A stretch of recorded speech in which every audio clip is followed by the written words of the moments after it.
Assalamualaikum warahmatullahi wabarakatuh. Bismillahirrahmanirrahim. Alhamdulillahilladzi hadana li hadza wa ma kunna linahtadiya laula an hadanallah. Asyhadu an la ilaha illallah wahdahu la syarikalah wa asyhadu anna Muhammadan abduhu wa rasuluh alladzi la nabiyya ba'dah. Qala Allah Ta'ala ya ayyuhalladzina amanu taqullaha haqqa tuqatih wa la tamutunna illa wa antum muslimun. Wa qala alaihi salatu wassalam fa inna astaqal hadisi kitabullah wa khairul hadi hadi Muhammadin sallallahu alaihi wasallam. Allahumma salli ala Muhammad wa ala ali Muhammad kama sallaita ala Ibrahim wa ala ali Ibrahim innaka Hamidum Majid. Allahumma barik ala Muhammad wa ala ali Muhammad kama barakta ala Ibrahim wa ala ali Ibrahim innaka Hamidum Majid. Ma'asyiral muslimin, ma'asyiral muslimat, rahimani wa rahimakumullah. Alhamdulillah alladzi bi ni'matihi tatimmus sholihat.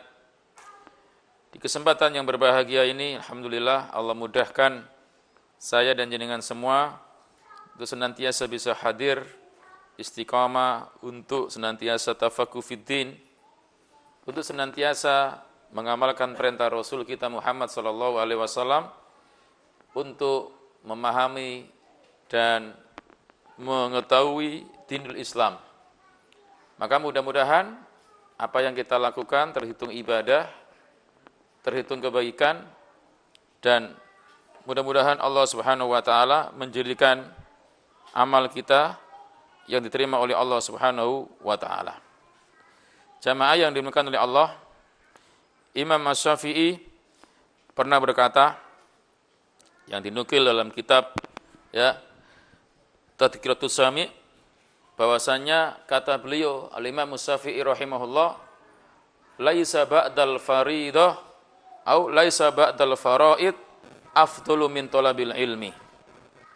Tidak ada sesuatu yang paling agung, yang paling mulia setelah seorang hamba melakukan amalan-amalan fardu melainkan mencari ilmu. Maka mencari ilmu termasuk amalan yang mulia setelah amalan-amalan fardu. Sehingga amalan mulia ini bisa mengalahkan sholat sunnah, bisa mengalahkan ibadah sunnah. Nah, ini jamaah yang dimuliakan oleh Allah Subhanahu wa taala. Di sisi yang lain, orang yang sholat sunnah kebaikannya untuk dirinya sendiri. Tapi orang yang belajar ilmu nanti kebaikannya, ilmu itu untuk orang lain, bahkan juga untuk masyarakat muslim.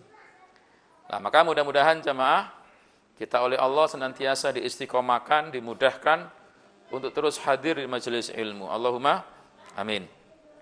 Salawat dan salam mudah-mudahan senantiasa terlimpahkan untuk Rasulullah Muhammad sallallahu alaihi wasallam, untuk keluarganya, sahabatnya, beserta kaum muslimin yang senantiasa mengikuti dan mengamalkan sunnah-sunnahnya. Malam ini kita masuk pembahasan dalam kitab Ad-Da'wah Dawa, yaitu di kitab saya pasal yang ke-29. Ya. Al-ma'asi tud'ifu ta'dhimar rabb. Kemaksiatan itu menjadikan orang itu lemah di dalam mengagungkan Allah. Maksiat menjadi penyebab lemahnya pengagungan kepada Allah. Ini kata Imam Ibnu Qayyim dalam judulnya, ya. Kata beliau, wa min uqubatidz dzunub, termasuk dari dampak kemaksiatan. Apa itu? Annaha tud'ifu fil qalbi ta'dhimar rabbi jalla jalaluh wa tud'ifu wa qarahu fi qalbil abdi wala budda sa'a am abah. Beliau mengatakan, sesungguhnya kemaksiatan itu di antara dampaknya adalah tud'ifu fil qalbi, melemahkan di hati seorang hamba yang bermaksiat itu ta'zimar Rabb, mengagungkan Allah Azza wa Jalla. Jadi orang yang melakukan kemaksiatan akan menjadikan dia, artinya dengan maksiat itu lemah di dalam mengagungkan Allah. Begitu pula ya jamaah yang dimuliakan oleh Allah Subhanahu wa taala, orang yang berbuat maksiat dia pun lemah di dalam memuliakan Allah. Ya. Dan ini suatu kepastian. Enggak bisa dipungkiri. Karena nanti akan kita jelaskan tentang bagaimana cara kita mengagungkan Allah. Contoh gampangannya ngeten. Contoh saja nanti kita sebutkan. Orang itu ketika imannya kuat, tidak dimasuki dengan maksiat, dia akan senantiasa mengagungkan Allah. Contoh dia sering baca subhanallah wa bihamdi subhanallahil azim. Apa artinya jemaah? Subhanallah wa bihamdi. Terus yang maha tinggi agung. Nah, memuji Allah karena Allah itu maha agung, kan gitu. Orang bisa memuji Allah, bisa berzikir dengan zikir tadi ketika dia punya keimanan, punya hati yang bersih. Tapi orang yang bermaksiat, kecenderungan maksiat itu akhirnya orang melupakan Allah. Sehingga nggak sempat zikir seperti itu. Ini contoh salah satunya aja.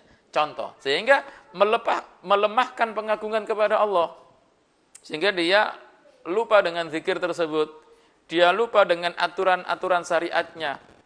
Dia lupa dengan ketaatan. Kenapa? Dampak maksiat. Lemah jadi. Taib. Jamaah yang dimuliakan oleh Allah Subhanahu wa taala. Lihat kata beliau. Apabila ya jamaah yang dimuliakan oleh Allah Subhanahu wa taala, seorang hamba memuliakan Allah, mengagungkan Allah, itu terhujam kuat, kokoh dalam hatinya, maka dia akan berusaha menghindari maksiat. Nggak akan mungkin dia akan terperosok untuk bermaksiat kepada Allah kalau mengetahui Allah itu maha agung, Allah itu maha mulia. Jadi ketika itu tertanam kuat di hati seorang hamba, maka dengan itu akan menghalangi dia untuk tidak berbuat maksiat. Tapi berbeda dengan orang yang tertipu. Jadi orang yang tertipu di sini disebutkan apa? Mereka mengatakan, oh saya itu maksiat karena saya orang yang paling mengharap apa? Kepada Allah. Allah kan maha memaafkan. Ya aku maksiat saja dulu, nanti Allah memaafkan saya insya Allah. Aku berdoa kok. Ya kan?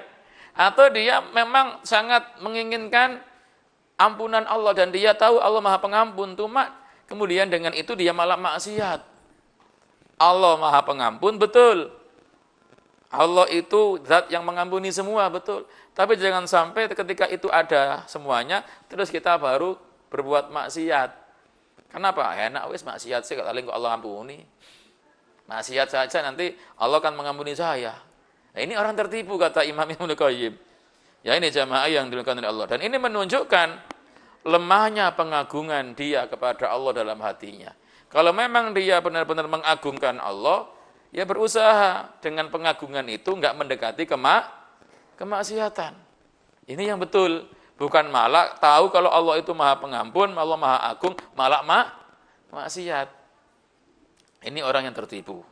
Jamaah yang dimuliakan oleh Allah Subhanahu wa taala. Oleh karena itu, termasuk kerancuan ya, jamaah yang dimuliakan oleh Allah Subhanahu wa taala yang ada pada diri seorang hamba, ya. Ketika jamaah yang dimuliakan oleh Allah Subhanahu wa taala, sesungguhnya keagungan Allah Jalla wa Jalaluh apabila itu hadir di hati seorang hamba, maka dia akan senantiasa mengagungkannya dan dia juga mengagungkan hal-hal yang diharamkan oleh Allah. Karena dia paham hal-hal yang diharamkan oleh Allah itu kalau dilaksanakan, kalau dilakukan, kalau dikerjakan, mengundang murka Allah. maka dia berusaha untuk hati-hati dengan apa-apa yang Allah haramkan. Jangan sampai ketika dia memahami Allah itu Maha Agung, ya, jadikanlah ini supaya enggak terperosok dalam apa? Kemaksiatan. Jangan malah diremehkan maksiat itu. Jadikanlah di hati kita pengagungan kepada Allah, memuliakan Allah, itu menjadi benteng antara kita dengan kemaksiatan. Ini kata Al-Imam Ibnu Qayyim jamaah yang dimuliakan oleh Allah Subhanahu wa taala. Beda dengan orang-orang yang nekat, orang yang berani. Dia bermaksiat kepada Allah, ya, karena memang tidak memuliakan Allah sebenarnya. Meskipun pengakuannya memuliakan Allah. Bagaimana dia akan mengatakan memuliakan Allah, mengagungkan Allah, tapi ketika aturannya dilanggar, maksiatnya dilakukan. Ini seolah-olah meremehkan apa?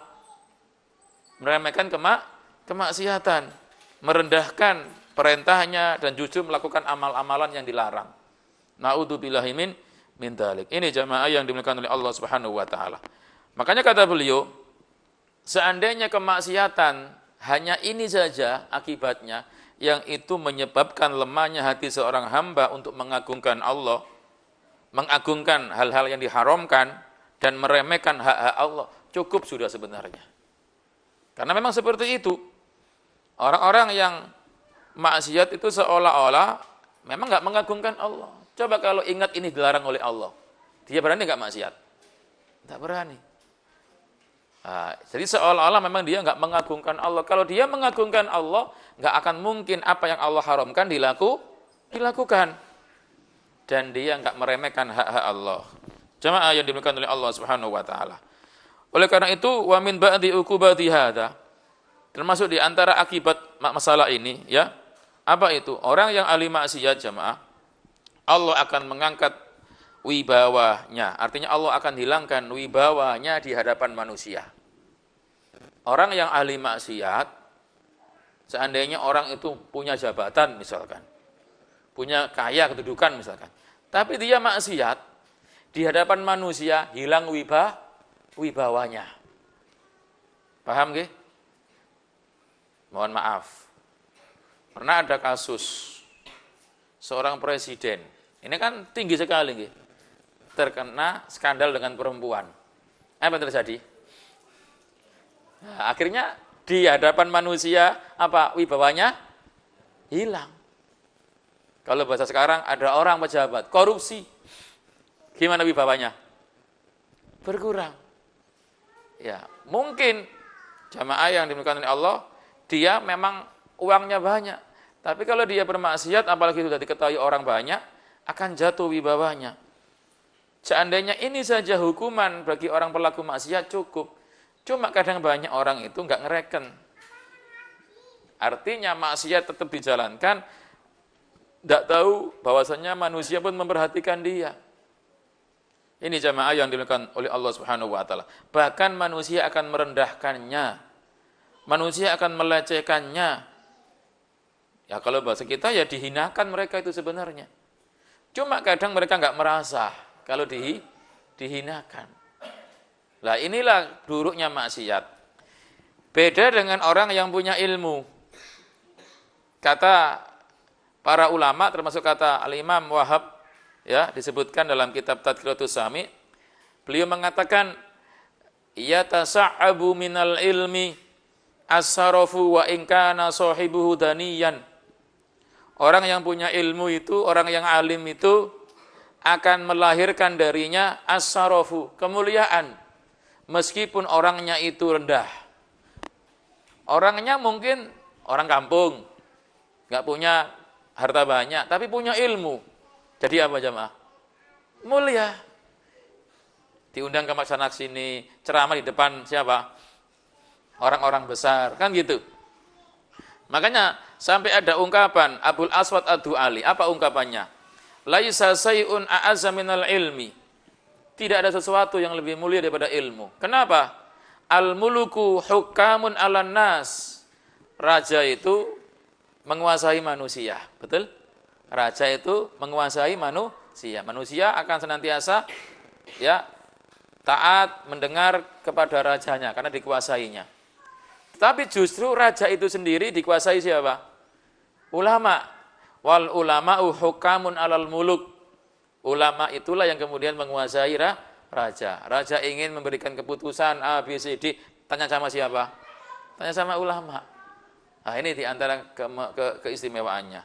Dan disebutkan juga orang yang punya ilmu, orang alim, wal izzu wa in kana mahinan, dia akan mendapatkan kehormatan. Ini jamaah yang dimuliakan oleh Allah. Meskipun orangnya itu orang yang, mohon maaf, hina. Mungkin di masyarakat dianggap orang biasa, tapi punya ilmu. Terangkat buatan? Terangkat derajatnya. Subhanallah. Wal ghina wa in kana fakiran, orang yang punya ilmu akan merasa cukup. Meskipun orang dia ini orang miskin. Karena dia punya sifat qanaah. Nah, ini jamaah yang dimuliakan oleh Allah Subhanahu wa taala. Baik. Kita lanjut di kitab kita. Maka orang yang ahli maksiat, Allah Subhanahu wa taala akan memasukkan di hati-hati hambanya, ya, wibawa orang maksiat tadi itu rendah. Allah akan juga menjadikan masyarakat atau orang banyak itu menganggap remeh dan hina orang yang maksiat tadi. Dan ini memang seperti itu. Allah hinakan mereka ketika mereka berbuat maksiat. Sebagaimana pelaku maksiat menghinakan, meremehkan, melecehkan perintah Allah. Makanya kadar kecintaan, ya, jamaah yang dimuliakan oleh Allah Subhanahu wa taala, Allah Subhanahu wa taala, ya, itu akan diberikan kepada orang yang dekat kepadanya. Tapi ketika dia jauh dari Allah, maka Allah pun enggak begitu mencintainya. Oleh karena itu, orang itu ketika semakin punya ilmu, semakin alim, semakin dia punya rasa takut, yang itu menyebabkan Allah senantiasa akan dekat dengannya. Sebaliknya, orang yang senantiasa melakukan maksiat, jauh dari Allah, maka biasanya, ya tadi itu, Allah akan masukkan rasa tidak takut dengan ancamannya, dengan dosa-dosa, sehingga mereka meremehkan itu semua. Wallahu a'lam bishawab. Jamaah yang dimuliakan oleh Allah Subhanahu wa taala. Bagaimana mungkin seorang hamba yang melanggar aturan Allah, dia menginginkan manusia ya tidak merusak kehormatannya. Jadi ada orang itu orang jelek, tapi manusia ingin memuji dia. Mungkin enggak jamaah? Mungkin betul? Ada orang jelek, inginnya dia itu manusia memuji dia. Mungkin enggak? Mungkin, tapi kan enggak pantas. Kalau memang dia itu orang jelek, ya pantasnya apa? Manusia menghinakannya. Kalau dia melanggar aturan-aturan Allah, maka pantaslah manusia kalau tidak menghormatinya. Ketika dia meremehkan hak-hak Allah, maka pantaslah manusia akan meremehkan dia. Ketika dia menyepelekan maksiat, maka jangan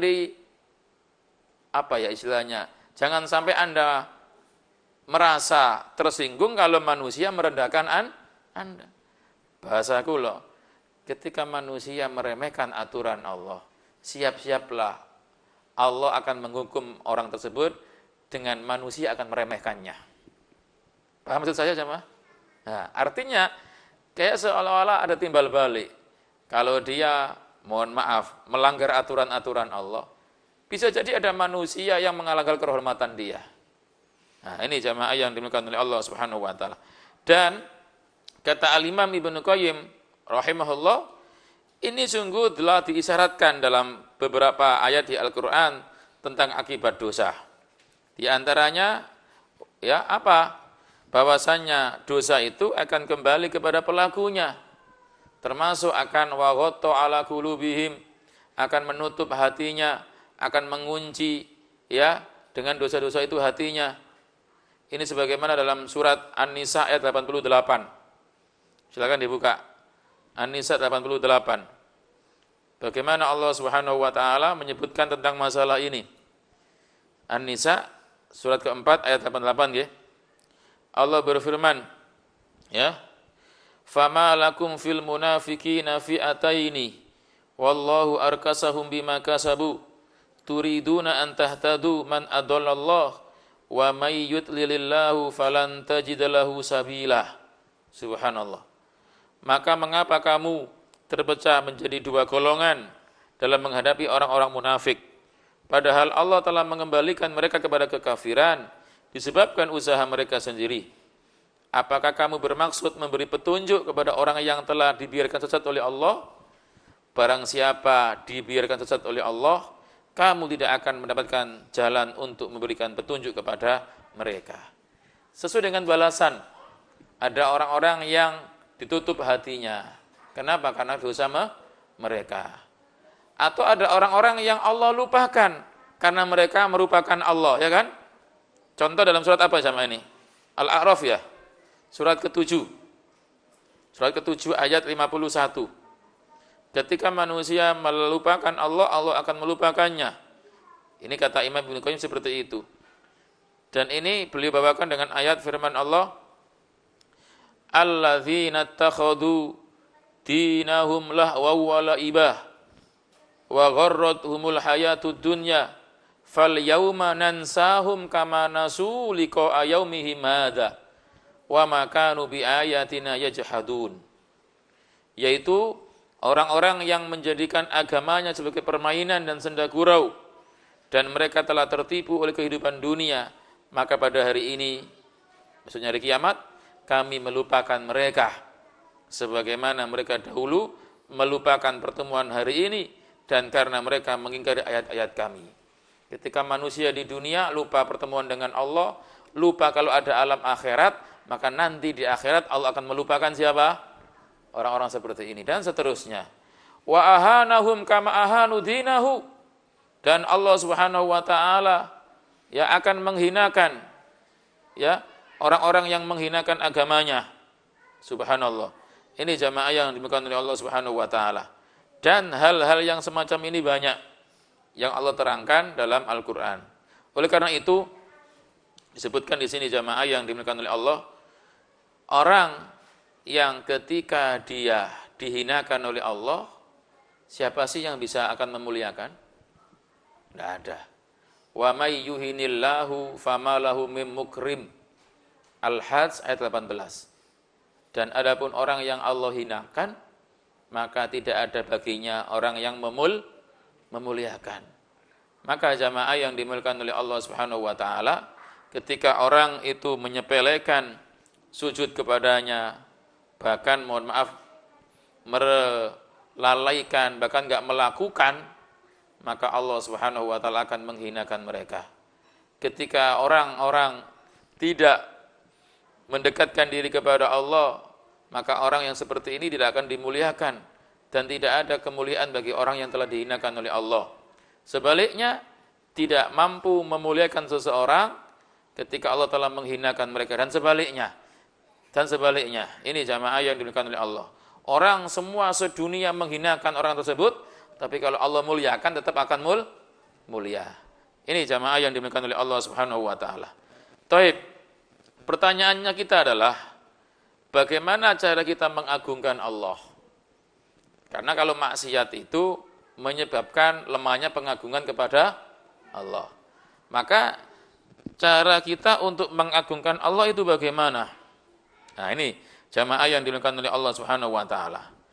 Maka yang harus kita jawab dulu adalah, orang-orang yang tidak mengagungkan Allah sebagaimana yang Allah suruh untuk melakukannya, maka Allah berfirman ya dalam hal ini, malakum la tarjuna lillahi waqarah. Surat Nuh ayat 13. Mengapa kamu tidak percaya akan kebesaran Allah? Makanya dalam tafsir At-Tabari disebutkan oleh Ibnu Abbas, kalian tidak menginginkan keagungan bagi Allah.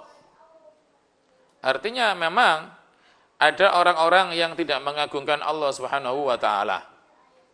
Maka jamaah yang dimuliakan oleh Allah Subhanahu wa taala, disebutkan oleh Syekh Abdul Razak ya, ketika beliau menjelaskan tentang Asmaul Husna Al-Kabir dan Al-Azim. Allah itu yang maha besar dan Allah itu yang maha agung. Maka bagaimanakah cara bentuk kita untuk mengagungkan Allah? Ya, jadi bagaimanakah cara kita untuk mengagungkan Allah? Kata beliau, ya, Salah satu bentuk mengagungkan Allah adalah mentaati perintahnya. Jadi otomatis tidak durhaka dengan perintahnya, tidak mendurhakainya. Jadi kalau kita mentaati semua perintah Allah, tidak durhaka, maka ini bentuk pengagungan kepada Allah. Makanya perintah-perintah yang Allah perintahkan melalui firman Allah dalam Al-Quran maupun hadisnya, ya harus kita laksanakan, supaya kita termasuk orang yang mengagungkan Allah. Ya, jangan sampai Allah didurhakai. Nah, ini jamaah. Yang kedua, apa kata beliau? Selalu berzikir untuk mengingatnya, tidak melupakannya. Subhanallah. Selalu berzikir kepada Allah, tidak melupakannya. Makanya tadi saya bilang, di antara cara kita untuk mengagungkan Allah adalah dengan zikir apa tadi? Subhanallah wa bihamdi, subhanallahil azim. Ya, yang kata Nabi SAW, kalimatani khafifatani ala lisan, sakilatani fil mizan, habibatani ila rahman, subhanallah wa bihamdi, subhanallahil azim. Dua kalimat yang ringan di lisan, bagi yang Allah ringankan tentunya. Karena banyak orang yang sulit juga, nggih. Dikira aja nggak bisa, nggih.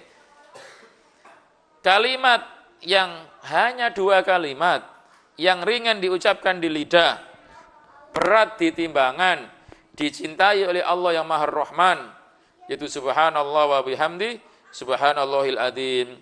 Maha suci Allah dengan memujinya, dan maha suci Allah yang Maha Agung. Kata para ulama, hadis ini menunjukkan besarnya keutamaan mengucapkan kalimat ini. Kalimatnya ringan, tapi timbangannya berat nanti. Dan kandungan maknanya luar biasa.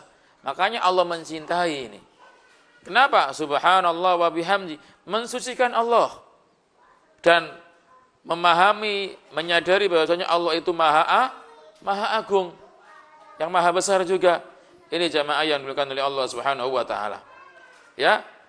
Makanya kalimat ini, kalimat zikir ini disebutkan dalam Al-Qur'an sebagai doa dan zikirnya penghuni surga. Saya ulang. Makna dua kalimat zikir ini Allah sebutkan dalam Al-Qur'an sebagai doa dan zikirnya penghuni surga. Jadi penghuni surga itu di antara doa dan zikirnya ya ini. Silakan dibuka surat Yunus.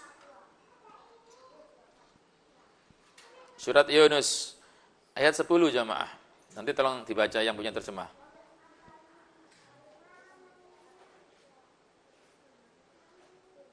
Sudah ketemu?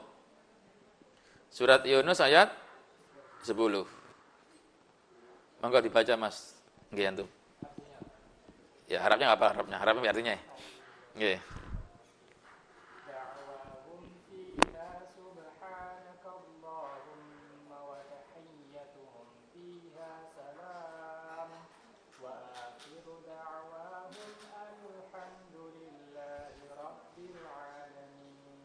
Artinya? Mereka di dalamnya ialah subhanakallahumma wa maha suci engkau ya Tuhan kami, dan salam penghormatan mereka ialah salam sejahtera. Dan penutup doa mereka ialah alhamdulillahi rabbil alamin, segala puji bagi Allah Tuhan seluruh. Subhanallah. Ini doa mereka. Subhanaka. Itu awalnya kan? Makanya lafaz zikir tadi mulia. Ini jamaah yang dimuliakan oleh Allah Subhanahu wa taala. Sehingga hadis yang kita baca tadi, mohon maaf, perlu untuk senantiasa kita renungkan. Ringan di lisan, berat di timbangan. Dicintai Allah yang Maha Rahman. Allah Subhanahu wa taala dengan kesempurnaannya ya, mengkhususkan dalam masalah ini Ar-Rahman. Kenapa? Karena manusia ya butuh dengan Ar-Rahman. Maha rahmatnya Allah Subhanahu wa taala, luas rahmat Allah, di mana Dia akan memberi balasan bagi amal yang ringan dengan pahala yang sangat besar. Sehingga zikir ini kalau bisa jamaah mari kita istiqomahkan di dalam kesempatan yang kita memang bisa untuk melakukan. Jangan sampai ketika kita bisa berzikir, kita tidak berzikir. ini bentuk kita sebagai orang yang beriman mengagungkan Allah. Jadi selalu berzikir mengingatnya, tidak melupakannya. Ini tanda mengagungkan Allah. Yang ketiga, kata Syekh Abdul Razak, orang yang mengagungkan Allah itu di antara bentuknya apa? Selalu bersyukur kepadanya, tidak kufur terhadap nikmatnya. Saya ulang, selalu bersyukur kepadanya dan tidak kufur terhadap nikmatnya. Ini jamaah yang dilakukan oleh Allah Subhanahu wa taala. Sehingga bentuk lain dari mengagungkan Allah dan memuliakan Allah adalah apa? Mentaati semua syariatnya dan tidak menentang satupun syariatnya. Ketika Allah menyuruh, memerintah, kita lakukan dengan senang hati, tidak ada rasa benci, apalagi mencelah. Ketika Allah melarang sesuatu, kita tinggalkan dengan senang hati, tidak malah menggerutu karena disukainya. Nah, ini semua bentuk pengakuan kepada Allah. Termasuk kata Syekh Abdul Razak, bentuk mengagungkan Allah adalah apa? Mengagungkan semua yang diagungkan oleh Allah. Menghormati semua yang dihormati oleh Allah. Baik itu waktu, tempat, individu, maupun perbuatan. Contoh, kalau waktu yang diagungkan oleh Allah, kapan? Waktu yang dimuliakan oleh Allah kapan? Sepertiga malam akhir, kan gitu. Kalau itu bulan haram, Dzulqa'dah, Dzulhijjah, Muharram, Rajab, tentu Ramadan. Itu kalau waktu. Kalau tempat, mana yang Allah muliakan, Allah agungkan? Maka Madinah. Maka ketika Allah mengagungkan, kita harus mengagungkan individu. Siapa yang Allah agungkan? Allah cintai, Allah sayang. Orang-orang yang beriman, ulama, kan gitu. Para nabi tentunya. Perbuatan, amal-amal soleh, bukan amal-amal toleh. Amal-amal soleh itu Allah cintai. Kenapa? Allah mencintai orang yang melakukannya. Maka kita kalau mengagungkan Allah juga harus mengagungkan tempat yang Allah agungkan, waktu yang Allah agungkan, individu yang Allah agungkan, termasuk perbuatan hamba yang memang Allah cintai. Nah, ini jamaah yang dimuliakan oleh Allah Subhanahu wa taala. Makanya mohon maaf, ketika kita sholat, kenapa ucapannya Allahu Akbar? Bahkan ketika kita berpindah dari satu rukun ke rukun yang lain, kita mengatakan Allahu Akbar. Agar manusia itu menghadirkan di hatinya keagungan Allah. Kenapa? Ketika dia beribadah, yang ibadah itu mulia, maka dihadirkan keagungan Allah. Dan kalau kita lihat, takbir itu sendiri, itu bentuk zikir kepada Allah, ya kan? Ibadah yang mulia. Makanya kita disuruh untuk bertakbir. Bahkan kita pun bertakbir tidak hanya pas mau sholat. Ketika akhir Ramadan, besok hari raya, kita bertakbir, Matan. Bertakbir. Ketika orang haji menunaikan hajinya, juga ada takbir. Nah, ini jamaah yang dimuliakan oleh Allah Subhanahu wa taala. Dan kedudukan ini luar biasa. Mungkin ada yang bertanya, kenapa sih kok enggak Allahu A'zam gitu?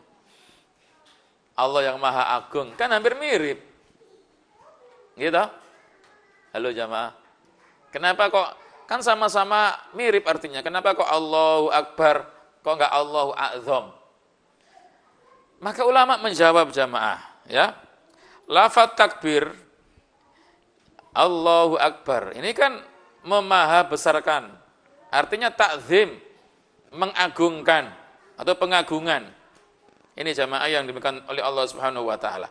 Dan kata ulama disebutkan al-kibriya, kebesaran itu lebih sempurna daripada al-'azamah, daripada keagungan. Karena kata-kata al-kibriya, kebesaran itu mencakup makna al-'azamah. Jadi kata-kata Allahu Akbar itu hakikatnya mencakup di dalamnya apa? Allah Maha Agung. Allah Maha Agung.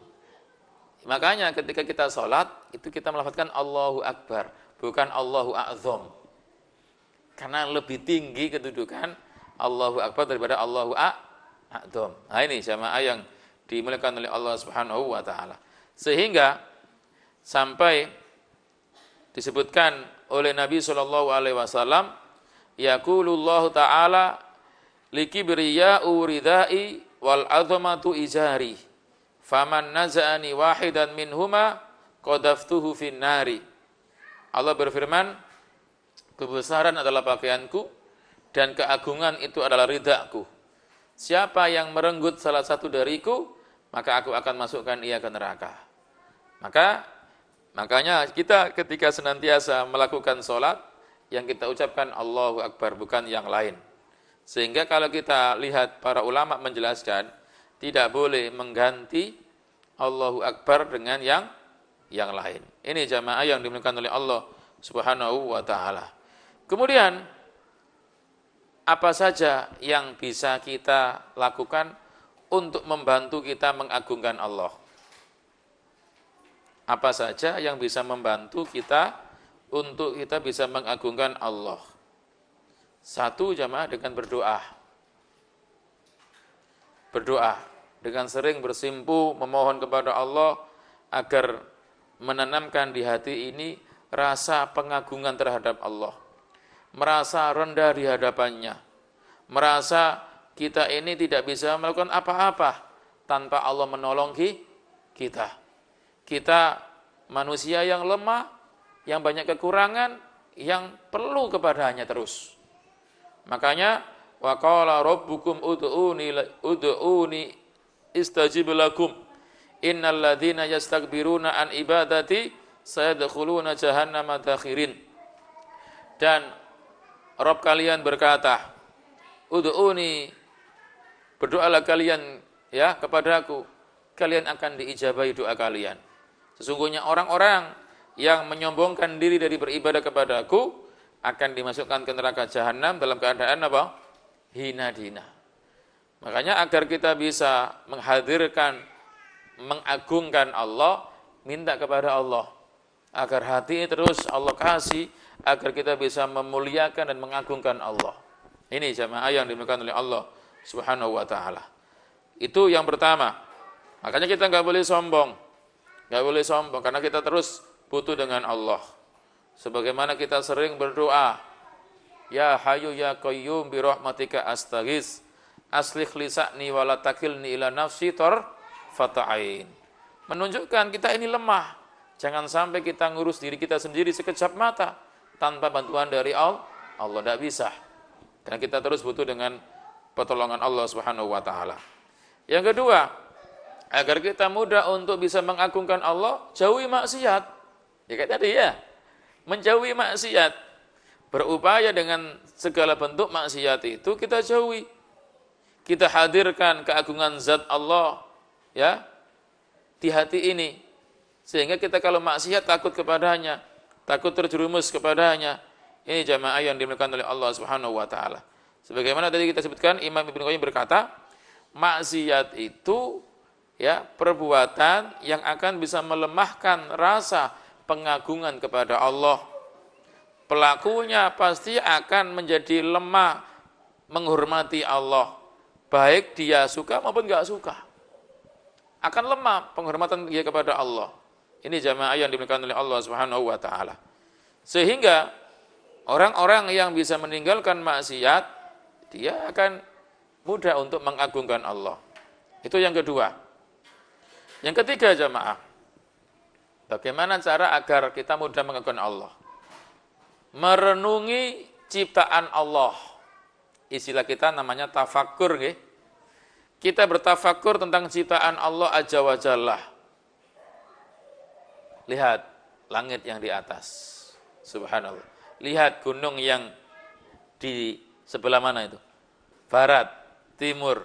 Hampir kita kalau di sini bisa melihat gunung. Jangan hanya melihat api itu kan, tapi ditafakuri. Karena tafakur sebab faktor yang paling penting bisa membantu menumbuhkan pengagungan dan penghormatan kepada Allah. Oleh karena itu, Sering kita sampaikan, inna fi khalqis samawati wal ardi wa ikhtilafil laili wan nahari la ayatil liulil albab. Sesungguhnya dalam penciptaan langit dan bumi, bergantinya siang dan malam, ya, itu ada tanda-tanda kebesaran Allah bagi orang-orang yang berakal. Kalau kita mau memikirkan, Masya Allah, pagi matahari dari timur ke barat, nggak mungkin ini kalau nggak ada yang mengatur. Bukti lagi yang unik itu kalau Anda naik kendaraan, 1 kilo hujan, setelah itu terang, hujan lagi, terang lagi. Kalau bahasa kita kok nggak roto aja nggih. Ini menunjukkan keagungan Allah. Allah turunkan hujan sesuai dengan apa? Kehendaknya. Kalau kita, kan enak sekaligus, wah gitu kan? Kita. Tapi Allah berkehendak seperti itu. Ini menunjukkan keagungan Allah. Allah berkuasa untuk mengatur apa yang Allah inginkan. Ini jamaah yang dilakukan oleh Allah. Makanya ayat ini Al-Imran tadi ya, 190, 191, menyuruh kita agar kita ini tafakur, dorongan untuk kita memikirkan penciptaan langit, bumi, malam dan siang, untuk diambil pelajaran. Ya siang ya peteng, siang ya padang gitu ya. Kalau malam ya, bukan hanya itu maksudnya. Tapi bergantinya siang malam teratur, Masya Allah.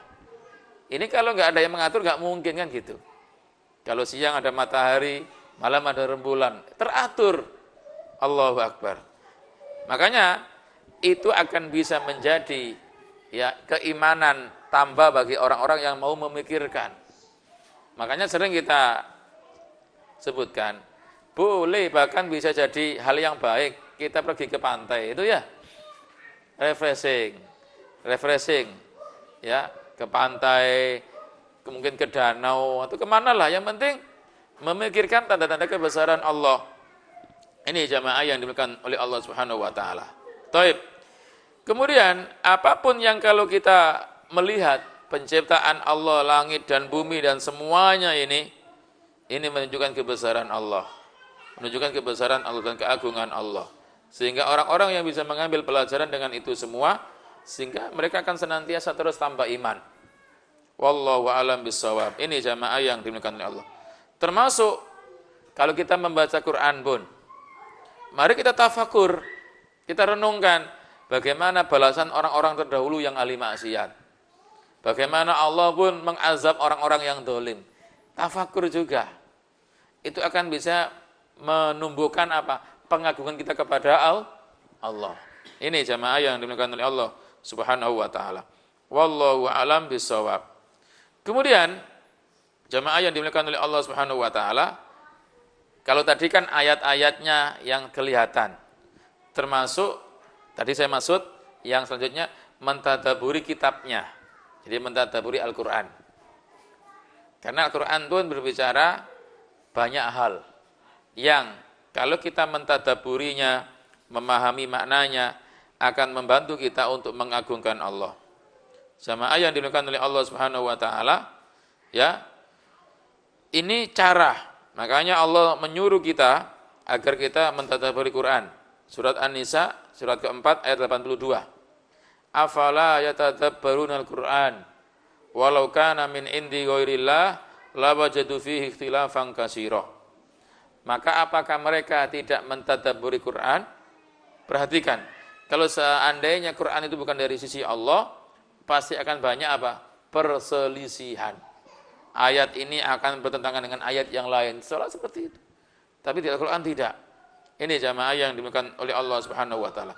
Makanya kata Imam Qurtubi, Allah itu mencela orang munafik.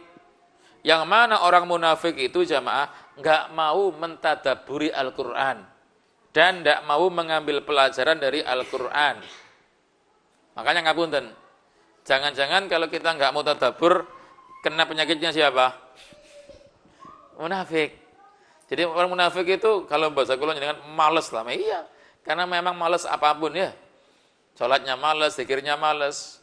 Maka kalau kita males untuk tadabbur Quran, mengambil pelajaran dari Quran, hati-hati. Ini bisa terkena penyakit munafik. Ini jamaah yang dimuliakan oleh Allah Subhanahu wa taala. Qala Imam Ibnu Qayyim.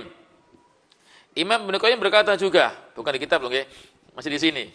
Kata beliau, membaca Al-Quran dengan tafakkur dan memahami isi yang dia baca jauh lebih baik daripada sekedar membaca sampai selesai tanpa tadabbur dan tanpa memahami. Subhanallah. Orang membaca Quran ditadabburi, dipahami sampai selesai. Dan ada orang yang membaca enggak tanpa tadabbur dan tidak dipahami. Mana yang lebih baik? Tadabbur dan dipahami. Makanya kalau bisa kan kita punya agenda. Baca Quran saja, iya. Baca Quran plus tadabbur, iya. Kenapa? Karena kadang kalau kita baca Quran dengan tadabbur, enggak khatam-khatam. Lawang baca aja kata-kata khatam ya. Apalagi dengan tadabbur gitu loh. Maka bisa kita berikan waktu khusus baca saja dan plus tadabbur di tempat yang lain. Mungkin habis subuh baca Quran plus tadabbur. Mau tidur baca Quran saja. Itu kan tergantung kita masing-masing. Sehingga kita pun mengamalkan dua-duanya. Nah ini jamaah yang dimuliakan oleh Allah Subhanahu wa taala. Dan kata Imam Ibnu Qayyim, membaca Al-Quran dengan tadabbur akan lebih bermanfaat untuk hati dan bisa diharapkan untuk menggapai iman dan merasakan manisnya iman. Apalagi kita orang Indonesia yang enggak paham dengan bahasa Arab. Sing dibaca nopo, isine nopo, enggak jelas. Kan gitu. Bacanya baca, alhamdulillah, tapi paham mboten? Mboten. Karena kita bukan ahlinya. Maka perlu untuk ditadaburi, ada Quran terjemah, ada tafsir yang diterjemah, itu. Karena itu akan bisa manfaat untuk apa? Hati. Orang semakin takut dengan Allah kalau paham dengan apa yang dia baca. Misalkan, wahai orang-orang yang beriman, janganlah kamu berbuat riba, tinggalkan riba. Bisa paham artinya. Tapi kalau hanya dibaca, ya, tak paham, ya besok riba lagi. Pekerjaannya riba kan gitu, karena enggak paham. Ini jamaah yang dilakukan oleh Allah Subhanahu wa taala. Bahkan ada di antara mereka itu, kata beliau, yang hanya mengulang-ulang satu ayat sampai subuh. Jadi malam, sholat malam, baca Quran hanya satu ayat, diulang-ulang sampai subuh. Kenapa? Ditadaburi. Bukan nggak hafal loh jemaah, beda sama kita. Kita nggak baca panjang ketika sholat, kenapa? Memang nggak banyak hafalan. Di sini diulang-ulang sampai apa? Subuh. Dan ini juga jamaah yang dimuliakan oleh Allah Subhanahu wa taala, disebutkan dari Nabi Shallallahu alaihi wasallam. Ya, Nabi pernah membaca satu ayat yang diulang-ulang terus. Surat Al-Maidah ayat 5. Al-Maidah ayat 118. Al-Maidah ayat 118. In tu'adzibuhum fa innahum ibaduk wa in taghfir lahum fa innaka antal azizul hakim. Ya Allah, jika engkau menyiksa mereka, maka sesungguhnya mereka adalah hamba-hamba engkau. Dan jika engkau mengampuni mereka, maka sesungguhnya engkaulah yang maha perkasa lagi maha bijaksana. Diulang-ulang sampai datang waktu subuh. Satu ayat jemaah. Dikulangi dengan apa? Berapa ayat? Ya, banyak ayat nggih, cuma enggak dipahami nggih, enggak ditafakuri. Nah, ini wallahu a'lam bissawab. Makanya jemaah yang dimuliakan oleh Allah Subhanahu wa taala, mudah-mudahan Allah taala menjadikan kita hamba-hambanya yang senantiasa ya hati ini dipenuhi dengan pengagungan kepada Allah. Makanya bentuk pengagungan ini kita berusaha dengan minta tolong sama Allah tadi. Dan termasuk menjauhi maksiat, karena ini penghalang untuk mengagungkan Allah. Orang itu kalau sudah maksiat jamaah, mohon maaf, kate sholat males, ngaji nambah meleh, maca Quran tambah belas. Ibarat kita itu ibarat racun, menjadikan kita males untuk mengagungkan Allah. Termasuk kita nggak bisa zikir, males zikir juga karena apa? Maksiat. Makanya orang yang maksiat itu kadang mengantarkan kepada keburukan yang lain. Sudah maksiat itu dosa, akhirnya juga meninggalkan sholat, enggak puasa, enggak nafkahi anak istri, apa? Beli ganja dok, ya. Misalkan beli topi miring dok. Paham? Nah, kenapa? Sini pikir seneng-seneng dok. Sehingga melalaikan kewajiban sebagai suami. Anak-anaknya enggak dididik, nggak ditarbiyah, nggak diperhatikan, apalagi istrinya, karena maksiat. Ya ini jamaah yang diberikan Allah. Apalagi kalau yang mohon maaf lebih dari itu, maksiatnya double kadang. Wes lali ambek bojo, lali ambek anak, booking perempuan. Naudzubillah min dzalik. Nah, ini kan luar biasa. Maka jamaah yang dimuliakan oleh Allah Subhanahu wa taala, orang yang mengagungkan Allah pasti akan mentaati perintahnya. Pasti akan mengagungkan syariatnya. Pasti akan tunduk dengan hukum-hukumnya. Orang yang mengagungkan Allah akan takut terjerumus dalam dosa. Makanya sebisa mungkin dia berusaha untuk menjauhi dosa. Ini jamaah yang dimuliakan oleh Allah Subhanahu wa taala. Makanya mengagungkan Allah itu dengan hati, lisan, dan anggota badan. Artinya hati kita harus mengagungkan Allah. Iya. Berarti amalan hati. Juga amalan lisan. Apa contohnya? Zikir tadi. Anggota badan. Contohnya sholat, puasa, kan gitu. Badan kita luwe, lapar. Itu kan amalan badan. Maka mengagungkan Allah enggak cukup hanya dengan subhanallah wa bihamdi subhanallahil azim. Tidak cukup hanya itu. Tapi hatinya juga harus. Sehingga dia mewujudkan apa? Pengagungan tadi sekuat tenaga dengan apa? Mengenal Allah, mencintai Allah, tunduk hatinya kepada Allah, takut kepada Allah dengan melaksanakan perintah Allah. Dan takut kalau terperosok dalam dosa kepada Allah. Ini jamaah yang dimuliakan oleh Allah Subhanahu wa taala. Oleh karena itu, kita harus memahami bahwasanya Allah itu punya sifat dan punya nama namanya Al-Azim. Allah itu yang maha agung dan kita harus mengagungkan Dia. Wa huwal aliyul azim. Al-Baqarah 255. Dan Dialah yang maha tinggi, juga maha besar atau maha agung. Surat yang lain Al-Haqqah ayat 52. Fasabbih bismi rabbikal azim. Maka bertasbihlah dengan menyebut nama Rabbmu yang maha agung. Ini jamaah yang dimuliakan oleh Allah Subhanahu wa taala. Jadi Allah itu memiliki kebesaran, memiliki keagungan. Dua sifat yang tidak terhingga kemuliaannya. Tak ada seorang pun yang bisa menjangkau esensinya. Makanya jamaah yang dimuliakan oleh Allah, Nabi itu pernah ketika sujud dan ketika rukuk ya diantaranya apa yang dia baca? Subhanadil jabarut wal malakut wal kibriya wal adomah. Beliau pernah ketika rukuk dan sujud berdoa ini. Subhanadil jabarut wal malakut wal kibriya wal adomah. Maha suci Allah yang memiliki keperkasaan, yang memiliki kerajaan, yang memiliki kebesaran dan keagungan. Wallahu a'lam bishawab. Yang mana tak seorang pun berhak atas keagungan dan kebesarannya, kemuliaan dan keluhurannya. Hanya Allah yang maha agung, hanya Allah yang maha besar. Sehingga kita wajib sebagai seorang hamba untuk terus mengagungkan Allah dengan apa yang kita sebutkan tadi. Maka wallahu a'lam bishawab. Mudah-mudahan Allah Subhanahu wa taala senantiasa menolong saya dan jenengan semua untuk terus mengagungkan Allah dan kita hindari maksiat, karena maksiat itu menyebabkan kita lemah di dalam mengagungkan Allah Subhanahu wa taala. Wallahu a'lam bishawab. Mungkin ada yang bertanya, kami persilakan untuk bertanya. Ibu-ibu, mungkin ada yang bertanya, kami persilakan. Nggih. Masalah? Tafakur, nggih. Tafakur apa tadabbur? Ya, monggo, sama kan?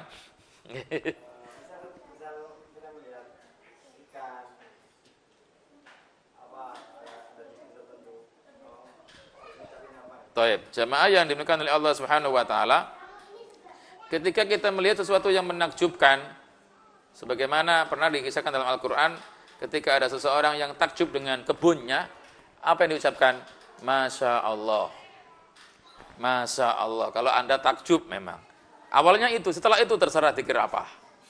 Setelah itu silakan zikir apapun. Yang penting, Masya Allah indahnya. Masya Allah, kok ngono ya ikan. Kapan turunnya ya? Itu nggih. Kita kan nggak tahu tidurnya ya. Kita nggak tahu. Masya Allah. Dan semua yang di langit, yang di bumi bertasbih kepada Allah. Ya apa tasbih malaikat? Ya tasbihnya ikan ya. Kan kita nggak pernah tahu, tapi mereka bertasbih, ya nggak? Ya. Wallahu a'lam bishawab. Jadi wallahu alam kita ucapkan dengan masya Allah. Oke. Ada lagi?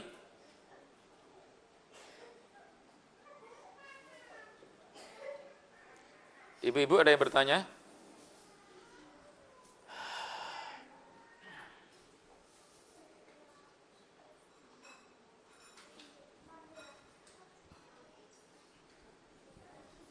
Tidak ada.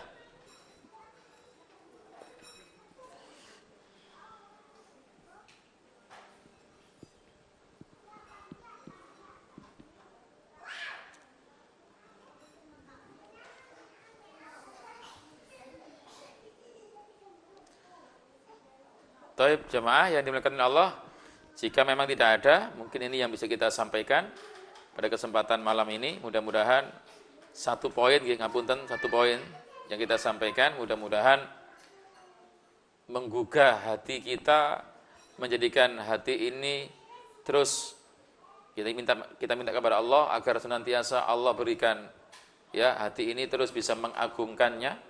Lisan kita pun mudah untuk senantiasa berzikir kepadanya, tidak melupakannya, senantiasa beribadah kepadanya dan tidak melalaikannya, dan tentu semua itu bisa kita lakukan karena pertolongan Allah Subhanahu wa taala. Maka kita mohon kepada Rabb kita Allah taala, Allahumma a'inna ala dzikrika wa syukrika wa husni ibadatik. Ya Allah, jadikan kami hamba-hamba yang dengan pertolongan Engkau mudah untuk senantiasa mengingat Engkau, mudah untuk senantiasa berzikir kepada Engkau dan tidak melupakan Engkau, dan senantiasa kita bisa memperbagusi ibadah kita dengan sebaik-baiknya kepada Engkau.